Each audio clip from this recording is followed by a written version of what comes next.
Let's go to suburbs between $2 and $3 million. And look, the suburb I'm going to go into here is a suburb called New Farm. So New Farm is basically known as pretty much Brisbane's best suburb. For everyone, it is pretty much about 1.5 to 2 k's depending where you are in the suburb from the CBD. Look, it fronts the Brisbane River, probably one of the best arms of the Brisbane River too. It's known to have basically everything you need there. And look, this is just an article here from Domain. It just says why even the pickiest home buyers call this suburb home.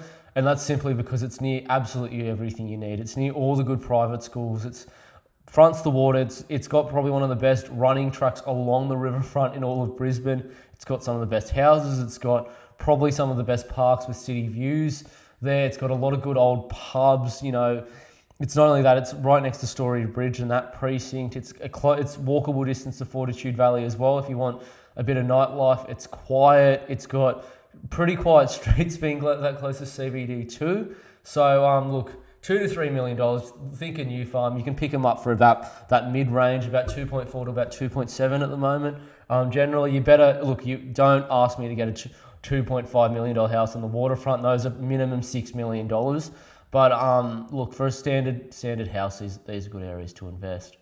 Look, another one I'm going to pick here is a suburb called Balmain in Sydney. So look, Balmain's pretty much full of your old miners' cottages because it used to be a suburb in the older, should I say, especially the early 1900s where a lot of your miners and your wharfies kind of lived. So it used to be an extremely working class suburb, believe it or not like to what it is today, because homes are about close to that $2.5 million mark too. So look, the thing about Balmain is it's first of all obviously got very high median income. It fronts the Sydney Harbour, beautiful pocket as you can see here. And not only that too, it's also got a great lifestyle pocket. Look, it's one of those, but Balmain particularly and Rozelle are suburbs in Sydney that happen to be literally like 5 k's from the CBD, 5 or 6 k's, and they have almost like a village-like lifestyle kind of precinct. So what I'll say here is, look, I'm going to call Darling Street probably one of the best high streets of all of the inner west.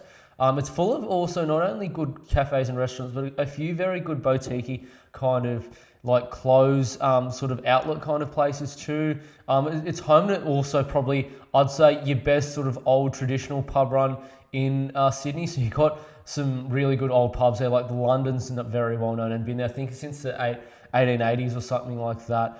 You've got a few other good ones in town. Good places where a lot of gigs go on as well. So it's really popular for that kind of thing. I think one of my cousins actually a couple of months ago went and played at one of those venues, that was good fun. But anyway, yeah, it's a really good area if you have $2 to $3 million as discussed.